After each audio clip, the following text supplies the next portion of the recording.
But history tells us that as Africans, we were pagans. Before Christianity was brought to Africa, we were worshipping demons and witchcraft and all these things. Is that true? All African, when you pick up the book, by the way, there's a chapter I put there for African names of God in the African space. And when you get to that chapter, you discover that African traditional religions are all monotheistic. Unkulunkulu, Umvelingangi, Mudimu, Ramasedi, Ngari, Gainyame, Onkopon, all those names. They don't talk of a plural God. When the white men found an African kneeling under a tree in prayer, they said he's worshipping a tree. There's no African religion that teaches Africans to worship their forefathers and their ancestors. Ancestors are a historical connecting cable to the creation that happened before we became. Therefore, I am Joshua, the son of Lazarus. Lazarus, who is the son of Marara. Marara, who is the son of Maponga. Maponga, who is the son of Munyuki. Munyuki, the son of Muchena. Muchena, the son of Nduma. Son of Nokwara. Son of Chapinduka. Son of Mwenemtapa. Son of Tobera. Son of Murenga. From the great kingdoms of Guruswa in Embo, the sons of Nangashe were in Ethiopia now. Who are the sons of Ham in your Bible? The sons of Cush, the sons of Adam, the sons of God.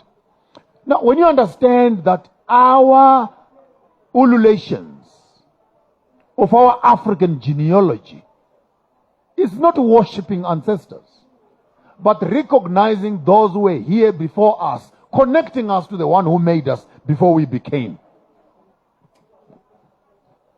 Then you say in African worships ancestors. There's no African religion.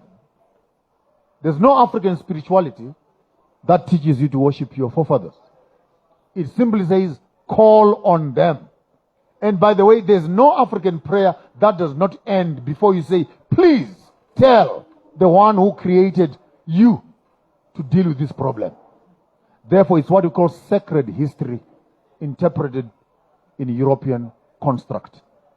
When an African calls his forefathers, just like a Jew says God of Isaac, God of Jacob, God of Abraham, and etc.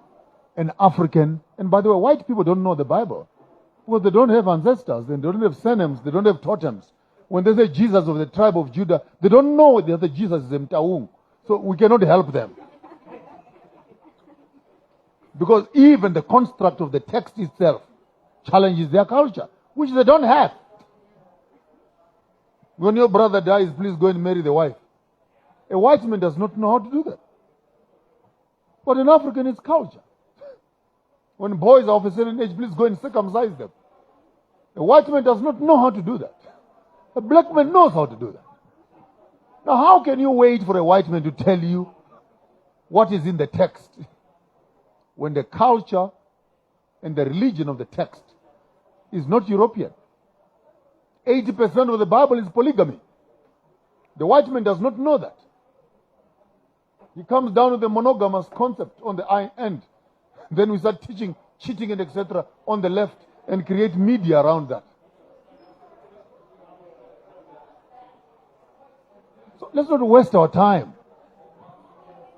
What we now believe as Christianity Mchana is European culture. Hey, umtanami, ngiyakaphume lapha endlini engafakanga ingubo emhlophe. My daughter will not leave this house until she's putting on a white dress.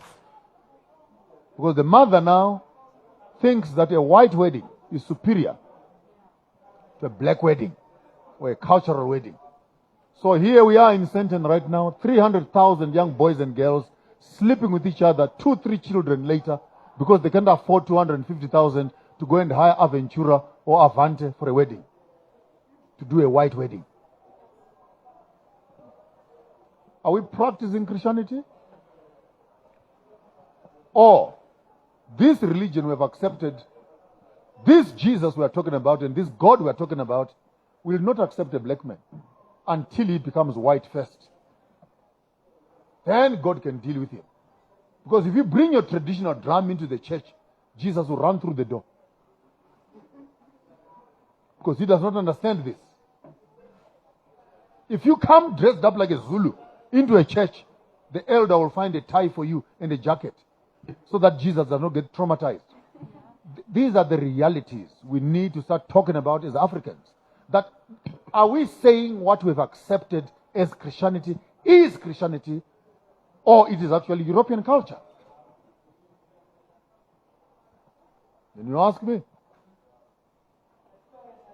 And I'll tell you that 60 to 80% of Christian practices is European culture. A man who gives you herbs to drink is a witch. A man who aborts your wife and takes the fetus to make tablets and give you back to drink is a doctor. And your government says this is a witchcraft act. It's not witchcraft as a noun. It's witchcraft as a question.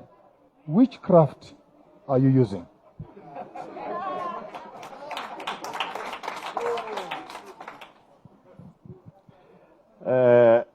I'm getting nervous because that stick keeps pointing at me and I've got a feeling it can end up hitting me if I say the wrong thing.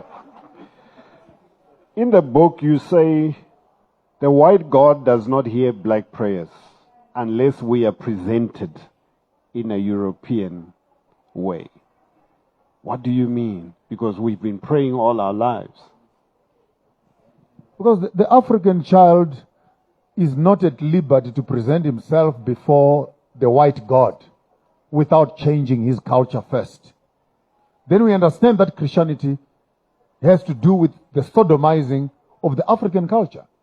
Because when an African approaches God as an African, Jesus cannot accept them. Therefore, religion is founded on cultural transformation, economic transformation, political transformation, fashion transformation, pharmaceutical transformation, spiritual transformation. Because as an African, God cannot deal with you, Mlapo. If you come out as a Tswana in your Tswana underwear with a stick on your shoulder and you walk up to church, half of the church will run through the door. But they cannot deal with the African until he has been to Edgar's and Markham's and got himself a tie and a jacket to be accepted. When I make those comments, I'm saying we must be careful that when we buy bread, we don't swallow the plastic also.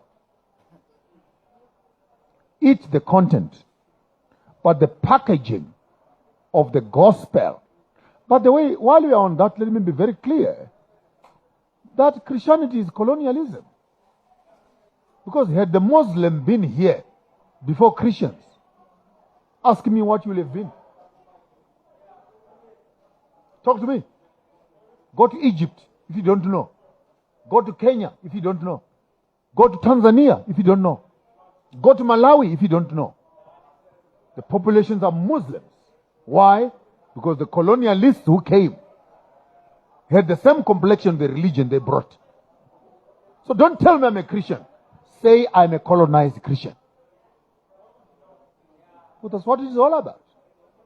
Had Allah been here and Muhammad before Jesus was, you'll have been saying Allah Akbar and equally convinced that there is only one God but Allah. And I love Muslims, by the way. If you believe that when you die, you go to heaven, the Muslim says, can I kill you and we go together? Then the Christian is always not ready to die.